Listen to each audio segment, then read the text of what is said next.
16 March 2025 রাত্রি এখন বাজে 11টা 20। আর কিছুক্ষণ পরেই শুরু হয়ে যাবে মতুয়াদের বারুণী স্নান। অনেকে তারা আগেই ঠাকুরনগর থেকে স্নান করে বাড়ির পথে রওনা দিয়েছে। তো আমি বনগাঁও রেলওয়ে স্টেশন থেকে শেষ ট্রেনে চলে এলাম ঠাকুরনগরে এই বারুণী স্নান দেখার জন্য। তার আগে দেখো আমি এখন রয়েছি ঠাকুরনগর রেলওয়ে স্টেশনে।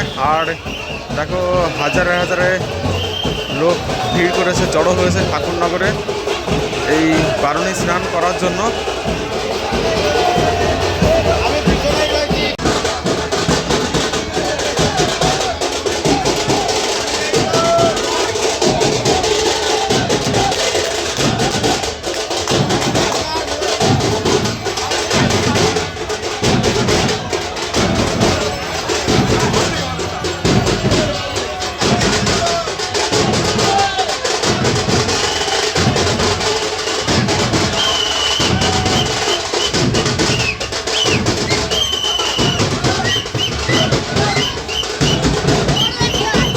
বনগাঁ থেকে লাস্ট ট্রেনে চেপে শিয়ালদাহ আমি লাস্ট ট্রেনে চেপে চলে এসেছি ঠাকুরনগরে।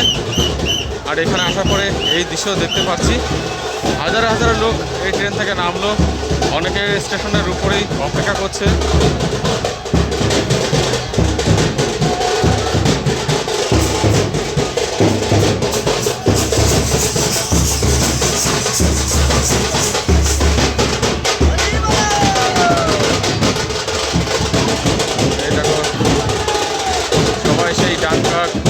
এই সমস্ত নিচে কেউ স্টেশনে অপেক্ষা করছে, কেউ বা স্টেশন থেকে নেমে যাচ্ছে ঠাকুরবাড়ির উদ্দেশ্যে মন্দির অভিমুখী হয়ে।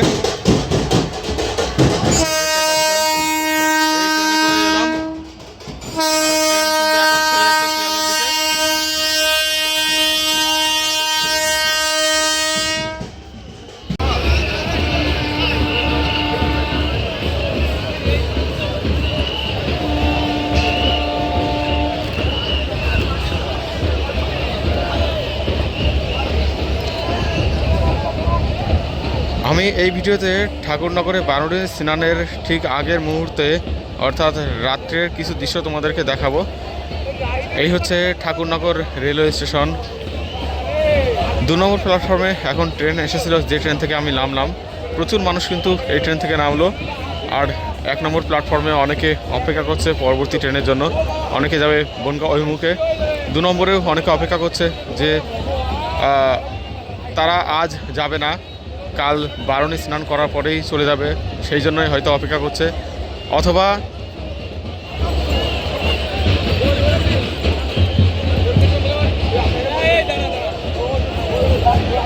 দেখতে পাচ্ছ প্রচুর পুলিশ, স্বেচ্ছাসেবী সংস্থা, তারা কিন্তু এই ভিড়কে ট্যাকেল দিচ্ছে। সামনে দেখো এক একটা জনস্রোত আসছে সব।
ট্রেন থেকে নামা ভিড়ের একটা বড় অংশ কিন্তু ঠাকুরবাড়ির অভিমুখে যাত্রা শুরু করে দিয়েছে। আর ইতিমধ্যে শুরু হয়েছে ঝিরিঝিরি বৃষ্টি।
আজ কিন্তু ধীরে ধীরে বৃষ্টি এবং সেই সাথে আকাশে মেঘ বিদ্যুতের চমকানি ঝলকানি এই সমস্ত কিন্তু হয়েই চলেছে।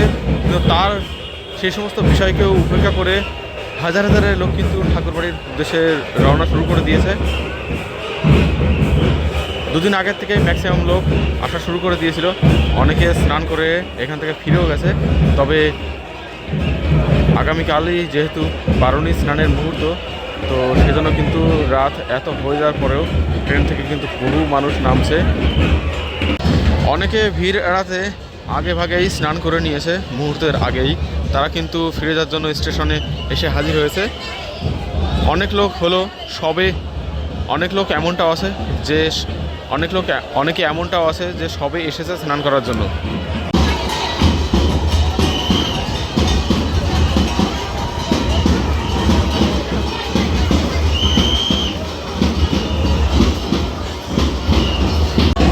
দেখো ঠাকুরনগরের ঠাকুরবাড়িতে যেহেতু স্টে করার জন্য এত মানুষের স্টে করার জন্য খুব বেশি জায়গা নেই, সেজন্য কিন্তু ম্যাক্সিমাম লোক ঠাকুরনগর রেলওয়ে স্টেশনে এসে এখানে রাত্রে শেল্টার নেয়।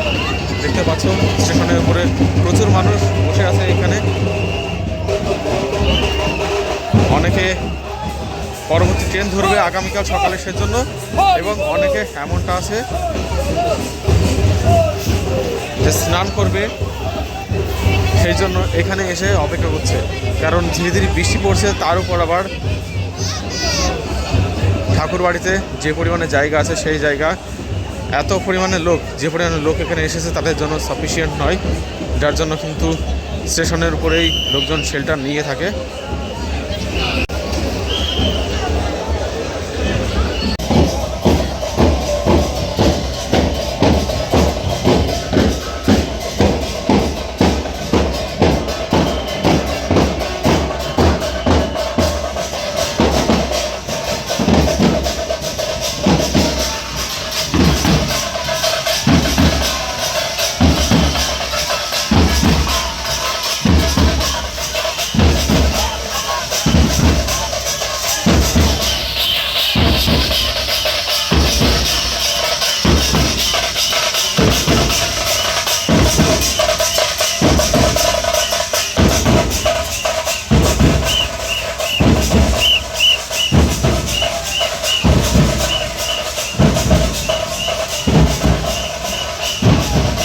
আমি এর আগে ঠাকুরনগরের মেলার সময় আসিনি, তাই ঠাকুরনগরের মেলার ব্যাপারে তেমন কিছু জানি না।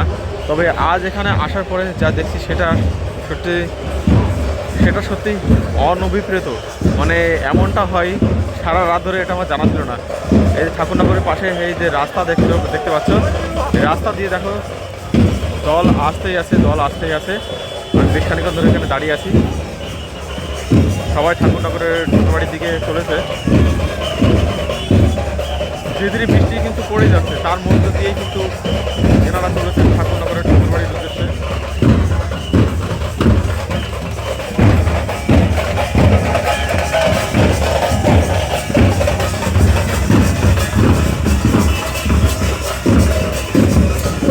দুটো দল একসাথে মিশে গেল।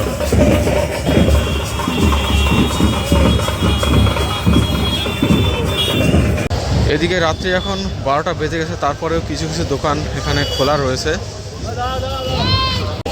এদিকে আবার খোলা রয়েছে জলছত্র পর্যন্ত। যারা জানেন না তাদেরকে জানিয়ে রাখি, শ্রী শ্রী হরিচাঁদ ঠাকুরের জন্ম বার্ষিকী উপলক্ষেই কিন্তু ঠাকুরনগরে এই বারুণী স্নান অনুষ্ঠান হয়ে থাকে। আর এই দেখো, আমি ভেবেছিলাম বোধ হয় এখানে থাকার কোনো ব্যবস্থা নেই, শুধু ঠাকুরনগরের চত্বরটা ঘুরে, কিন্তু এখানে দেখছি স্টেশনের পাশে বৃহৎ আকারের বড় স্থান রয়েছে থাকার জন্য।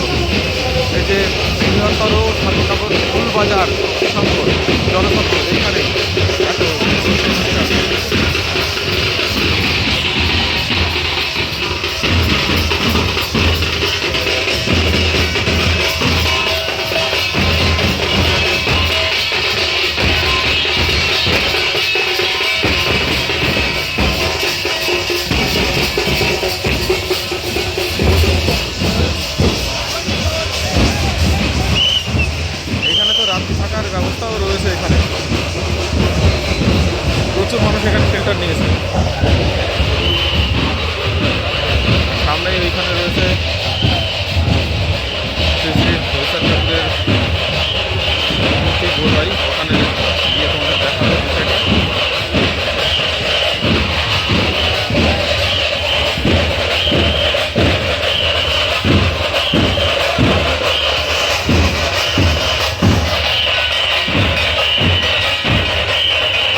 প্রত্যেকটা দল এখানে আসার পরে এখান থেকে ঘুরে চলে আসে ঠাকুরবাড়ির দিকে। তো আমিও যাব তাদের সাথে ঠাকুরবাড়ির দিকে।